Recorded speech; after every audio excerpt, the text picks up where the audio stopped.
Okay. Good afternoon. Good afternoon. Good afternoon. And who are you?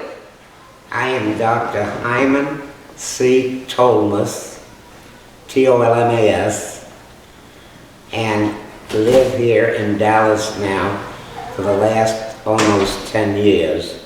Okay. I'm originally from New Orleans, born and raised in New Orleans, but after Hurricane Katrina hit in 2005, we evacuated first to Houston and then moved over to Dallas, where our son moved about 38 years ago. It's where we should be because our grandkids are here and so forth. Let me take you back for a minute. Okay. Where is your original family from? Your parents and grandparents? Yeah, my mother was from Lodz, Poland. My father was from Kishinev, Romania, which alternatingly at times was under the Tsar rule of Russia, and sometimes Romania was a separate country. They both grew up there. My mother spoke 7 languages. English wasn't one of them. My father spoke 5 languages. English wasn't one of them. Neither one of them were allowed to go to high school. The obvious reason why they were Jews. And over there in those days, if you were Jewish, you weren't allowed to go to high school. They were very, very interested in education, and I'll get to that later on. But they got married, and they lived in Palestine for a year. In 1915, under the Ottoman rule. And the Ottomans passed a law that you have to become a Turkish citizen. So they were a young couple, they had nothing. They had a little rented room in Jaffa, the oldest port in the world, with little meager possessions. They were accosted on the street one day by the police that wanted them to come get sworn in as Turkish citizens.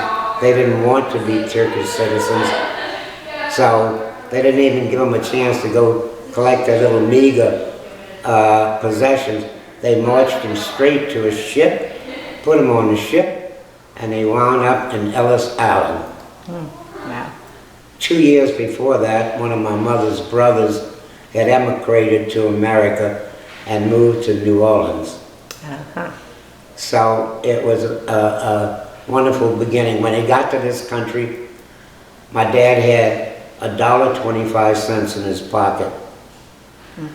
And he peddled chewing gum, 2 packs for a nickel, and he did it in the rain and blistering heat. He did it in whatever kind of weather, and he did it in front of a bank downtown. And the president of the bank wanted to give him a dime, but didn't want the gum because it wasn't that great. My dad wouldn't take the dime. And the president told him one day, after months of this, young man, one day you're going to be worth a fortune because you're not afraid to work. Well, he did a number of things. He fixed umbrellas. He peddled new umbrellas. He got into the grocery business. He ran a grocery store for my Uncle Max.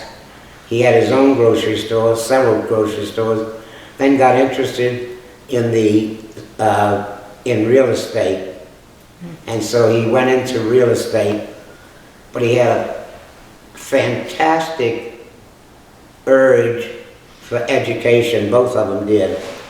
And on nights that they didn't go out, they go out 1 or 2 nights a week. He would go to bed for 8 o'clock and wake up at midnight, and then go sit in the living room, read the encyclopedia 3 or 4 times, just to educate himself. He got interested in the stock market. When the crash came, when the depression came, he lost everything except our home and so forth. But he didn't give up. He came back. he felt that the stock market owed him something. He made detailed studies of this, and he was very knowledgeable in it. And he would go to the market every day. He had 4 or 5 doctors that followed him for his advice on what they should invest in. Smart man. And his Hebrew name was Bezalel. Interestingly, the sermon at the Fair at Israel today was partially on Bezalel. You know who Bezalel was? He was appointed by God to design and build the ark and the temple. Right. And my dad was in construction. He did a lot of stuff. He was a visionary. I can tell you once, am I getting off too far No, off it's the good. course? It's good. This is so interesting. He was a visionary. He bought a piece of property the year that I was born, in 1922. I was born January 31st, 1922. This piece of property was in a suburban area called Metairie, Louisiana. And it was a muddy road. The piece of property that he bought was a canal, a navigable canal. They navigated barges. After he took over, they quit navigating it, but the parish, in Louisiana they have parishes instead of counties. The parish had the usufruct to use this canal as a drainage ditch. He made a deal with the parish to lay pipe underneath the thing and then filled it in as a landmass. I could remember as a kid, every Sunday we had Sunday dinner together as a family. And after dinner, we went out to either Pontchartrain Beach, was like a Six Flags, or to the park to listen to a concert or something like that. But before we went, we had to go out to this gosh-forsaken place where the weeds were 12 feet tall. My dad would park the car for about 5 or 10 minutes, get out and walk, and envision in his own mind that one day he's going to make another Canal Street. Canal Street is the main thoroughfare in New Orleans. Right. That is, he was going to build a shopping center. And sure enough, in 1938, over 75 years ago, he started building that shopping center, which is today the Tolmas Center in Metairie. It's named after him. It's named after him, but interestingly, he was a wonderful, loving, one of the most charitable men I know. And he gave back. As a matter of fact, in the last 25 years of his life, every month he sent 20 checks to widows in Israel and stuff like that. Show us the picture that you have here. Huh? Show us the family picture. The family picture. The portrait. The family picture is a picture that, can you see it? Yeah, that's good. Family picture, my mother, father, my 2 brothers, my sister, and myself. And this was taken and was on the front page of the New Orleans Times-Picayune, that he did so well in real estate that we went to Europe in 1927 to visit my grandparents and his family. And we went by ship. It took 2 weeks. Took the family, the 4 kids, a nursemaid, and we spent 3 months over there. Oh. His family, his father in Chisinau, Romania, was a manufacturer of barrels for pickles and barrels for wine and stuff like that. They didn't make the wine, they made the barrel. So they were not wealthy, but they were comfortable. Did anybody else come over besides, at that point, besides your uncle and your parents? Well, on my mother's side, yeah, her 5 brothers came over to America.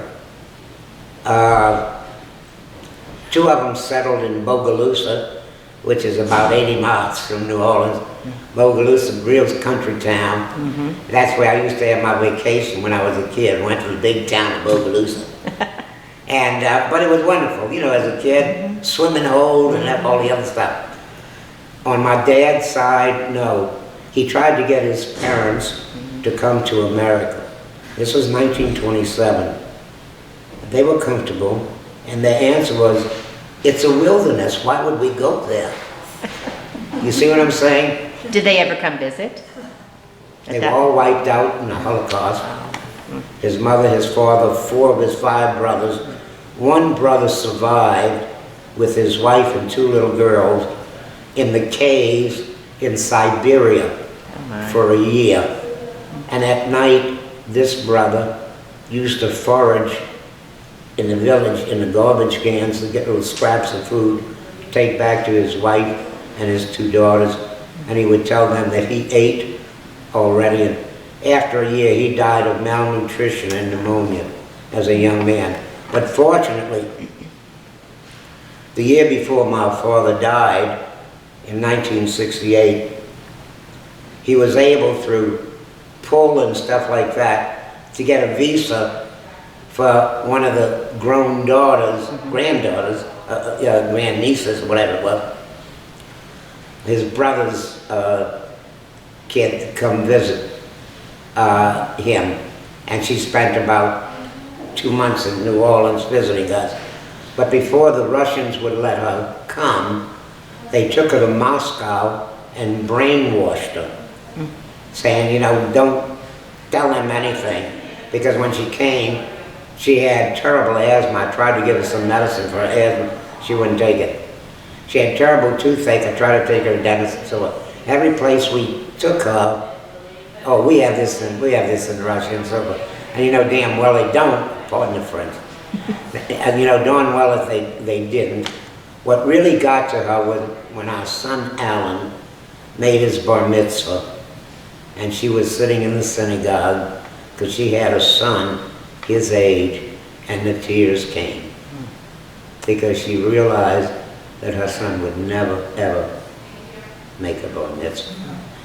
Yeah, my father was very, very active in the Jewish community.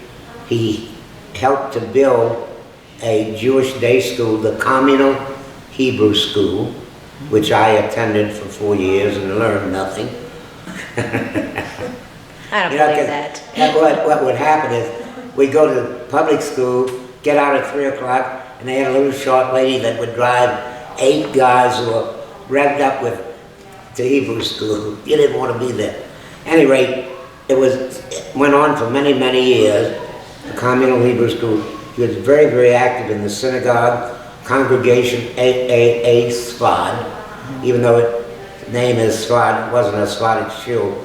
He was on the board, he had been the president, and ironically, when all of us made our bar mitzvahs there, my 2 brothers and I did, they had my bris there and everything, and our son Alan made his bar mitzvah there.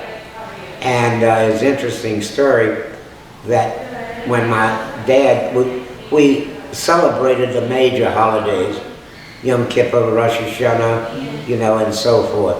Used to walk to shul.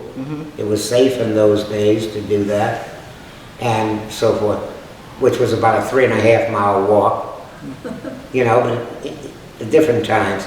Anyway, I remember the Depression, but after my dad died in '68, my 2 brothers and I would pick up a minion every day so we could go say Kaddish for him twice a day, you know, in the morning and in the evening.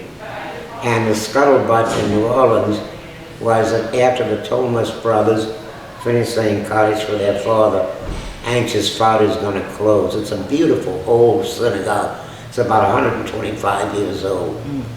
And it's in town, and we get a lot of visitors because when New Orleans has lots of conventions and people who are Shomer Shabbat who walk to shul, this is the only one in town that they can walk to, but they come. Anyway, after we finished saying Kaddish, and my oldest brother Gerson was president for 4 years. Then Oscar, my middle brother, was president for 6 years of the show. And then after his turn, they wanted me to take the presidency. And I told them, there's no way in the world that I can handle the presidency. You know, a very busy practice, teaching at both medical schools. I had a community program for 15 years on helping parents with their adolescent kids. I said, no, they said, take it on an interim basis. So I took it on an interim basis as president for 28 years. Oh my God. And then after we were here about 5 months, I said, I have to have a board meeting by phone, and we're going to elect a real president. A real president, So I finally. was the interim president for 28 years. Okay, on that, now you need to back up a minute and tell us about your college years and your degree, etc., Yeah, and then what okay. you did right after that. Okay, my two brothers went to Tulane. I graduated in midterm high school in 1938. I was only 15 years old at the time. One thing, the uppermost thing in my parents' mind was education because of that background. So we all had 2 college degrees. Excuse me. I graduated in midterm. You could not enter Tulane in midterm in those days. It was 1938. So rather than spend a half a year in high school, which would have been a waste of time, I went to LSU, Okay. which was fine. I played in the LSU, the Tiger Band, and so forth. And I was there for 2.5 years, and then transferred to Tulane as pre-med. Got into medical school in 1942. We were rushed through medical school during the war. We were all in uniform. We went through in 36 months. No vacations, no time off. We worked 20 hours a day, 7 days a week. At the beginning of our senior year, AMCAS, the Association of American Medical Colleges, decided that 9-month years was not enough. There was too much material to be gleaned. So they tacked on an extra month for each year, which left the class ahead of us finishing their internship. You know, you were allowed to take a 9-month internship, and then you got shipping orders. Finishing at the end of July, and we weren't graduating till August the 14th, but we had to agree to start interning on August the 1st, 2 weeks before we graduated. So we had final exams and everything. You know, we used to go 72 hours without sleep. Make a long story short, we graduated on August the 14th, 1945, in the morning. That evening, the Japanese surrendered 70 years ago. Wow. So we had a unique class. We had 2 girls in our class, and the rest were guys. A third of us were Navy, 2/3 Army. And they were all great. There's still about 16 of us living. I just came back a couple of weeks ago from my 70th class reunion. Never been done at Tulane. I had 4 of us back, which was good. That's wonderful. You know. That's terrific. And then I practiced pediatrics for 56 years, 3 generations of patients. When I trained back in the early 40s, after I got out of the Navy and took my residency training, we would train to treat kids from the minute they're born till they're 14, and then they become adults, in quotation marks. Yeah. So when I started my practice in 1950, August 1st, first 2 or 3 years I'd tell a mother, you know, Molly's going to be 14 in 5 months, you have to get another doctor. Between the tears of the mothers, the tears of the kids, okay, I'll treat you another year, another year, another year. Then I got very interested in this. The subspecialty of adolescent medicine was just beginning. I was the first one in Louisiana, one of the first in the South. There wasn't much in the literature. Then when we hit the 60s, and I found myself living with 2 of these people called teenagers. The Vietnam War the hippie generation. Yeah, probably. I'm too young. Huh? I'm too young. I missed that. Yeah, right. I thought I better learn it. And so 75% of my practice became teenagers, young adults, and some not so young adults, a lot in their 20s, and a number of them in their 30s. You didn't want to let them go, huh? Well, no, They didn't want to let you me. go. Yeah. And, but it was a wonderful career. 3 generations of patients, the kids of the kids of the kids. And That is wonderful.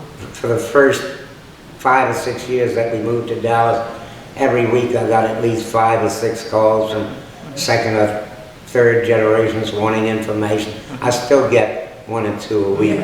Yeah, and we're so blessed.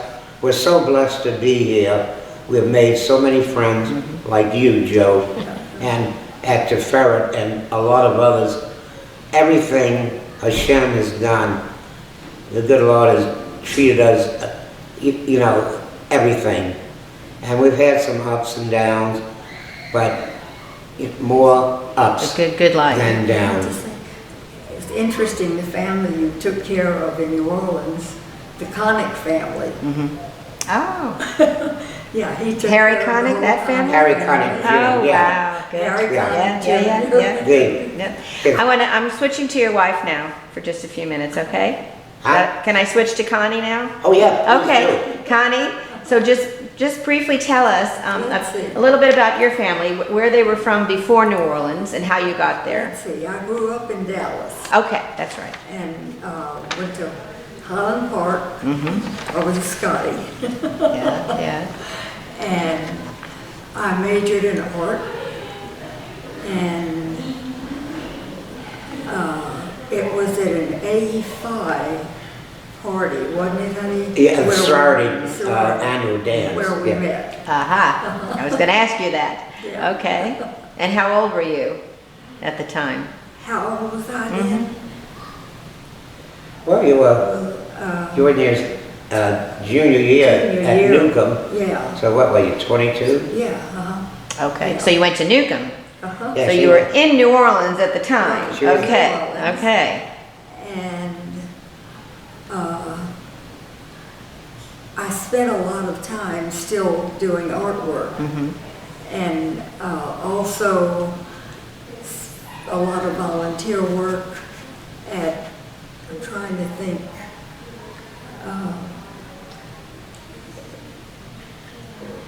one of, I'm trying to think of where the New Orleans. Federation. Federation, you also did a lot of work Yeah. with the New Orleans, I'm blanking, Yeah. senior moment on that, where you did your stuff every month. You had 6 or 8 ladies over. And we made food and we made. It wasn't so much food. Not so They, much they food. made trinkets for the kids at Trinkets Charity for the Hospital. kids. Oh, that's nice, and donated all of that. Oh, Yeah. that's great. Council So- of Jewish Women. So you guys stayed in New Orleans, obviously. Yeah. And raised a family. So tell me, how did your family grow? Who's in your family? Well, we were Your married- family, not going back, but your present. How did your family grow in New Orleans, in other words? What kids did you have? And then what grandkids do you have, etc.? Okay. Let her answer, it's Go okay. ahead, Connie, You don't answer. have to We tell us. have 2 absolutely adorable grandkids. Yeah. And I was involved in the Federation. But she wants to know about the Your family. family, Connie, Yeah. about the Oh, kids. Yeah. About Alan and Oh, Gina, Alan. Yeah. Jeannie. Yeah. Well, Alan and Jeannie were adorable kids, and Alan, Where did he go to college? Where did he Alan study? went to, He was very interested in, excuse me for butting in, he was very interested in music. yeah, So for a year, he went to Southeastern Louisiana College and then transferred to Loyola for a year and a half. Loyola is in New Orleans, a good university with a great music school. And then he realized that some of his professors were great musicians. Here they were teaching, repairing band instruments. He better look around for something else. So, okay. And then Jeannie went to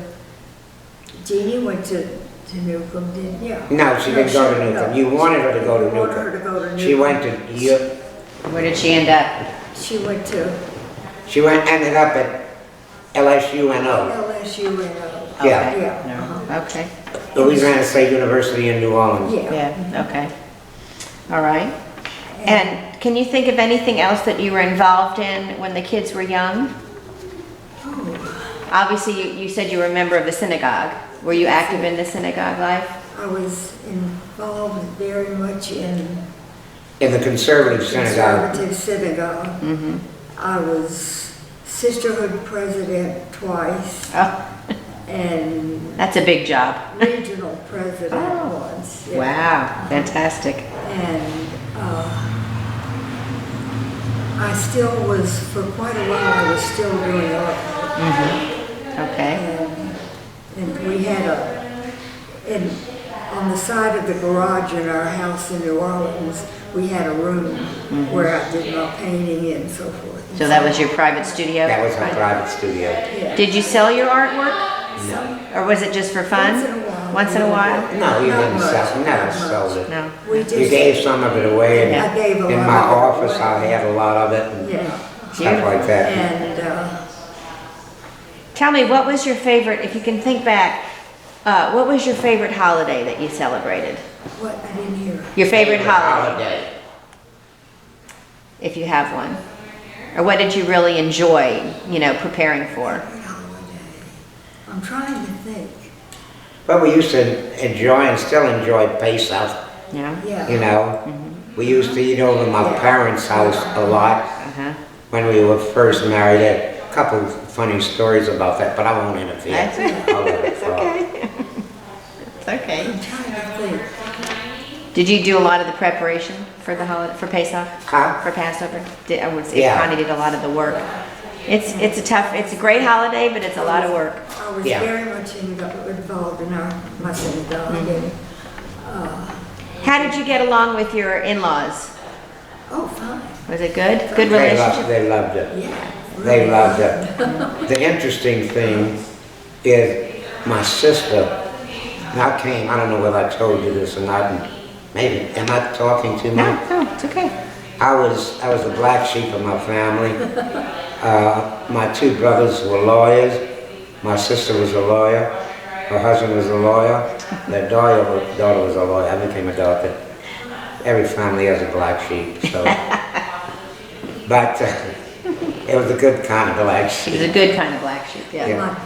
My Doctor's not too sleazy. That's a good job to have. Yeah. My daddy owned Standard Fixture Company, Okay. which made office furniture and stuff like that. Not with showroom furniture, mannequins and Mannequins and stuff stuff like that. like that. Okay. So how far back did he go as far as settling in New Orleans? Not New Orleans. Was he still in Dallas? Were they in Dallas when Oh, you yeah. moved to? Okay, so they stayed here. I grew up. Okay. Yeah, And they remained here. And I went to Newcomb, and that's when I met. yeah. Okay. What is it like being back in Dallas now? In your own words, not your husband, but what do you think about coming back here, obviously after the hurricane? What do you think about coming back to Dallas now? How do you feel about it? I'm glad we're here because Gina and Alan and Shayna and Kara are here. Right. And that's the best part about it, and I like it, but I still love New Orleans. You miss it? Oh, yeah. That's an interesting side story. I may have told you this. 2 months before we were married, did I tell you that story? I don't, 2 months before we were married, we were engaged. I was finishing my residency at Charity, and we're going to get married on July the 9th. And 2 months before that, Connie says, I want you to practice in Dallas. Well, now, go back 65 years, you know, 1950. Medically speaking, and I don't mean this in a derogatory sense, but as compared to New Orleans, which was the hub of medicine, the two medical schools, Charity Hospital, the Oxford Clinic, blah, blah, blah. Dallas was a one-horse town. They had Southwest Medical School, but it hadn't blossomed yet. And We had Baylor. Yeah, Baylor Hospital was here, and I think then St. Paul, yeah, and that's about it for a Yeah. long time. yeah, and compared Before to, the others came along. yeah, compared to facilities and everything in New Orleans, you know, it was like a one-horse town. And I said, no, I'm gonna practice in New Orleans. And her answer was, I'm not gonna marry anybody who doesn't live in Dallas. So I said, give me my ring back. But I like the ring. So you said, well, maybe. And then about 40 years later, 40 years later, you're here. yeah, 40 years later, the political situation got so bad in New Orleans that I told Carter, you know, I'm so fed up with this stuff. I'm gonna sell my practice. We'll pick up and move to Dallas. I'll go in with somebody. And her answer was, and leave our friends here. You couldn't make up your mind. Right. You were torn between two But cities, you know? Bichette, Yeah, we're where we should be. that's right. And we're delighted and we're happy. And we're very happy to have you, by the way. Thank you. We're really And very thrilled, and people- thank you. the people here have been so wonderful to us. Oh, yeah. And we appreciate all that Oh, definitely. and feel very blessed. Yeah. I'm going to end on that note. Yeah. And thank you. We're blessed to have you.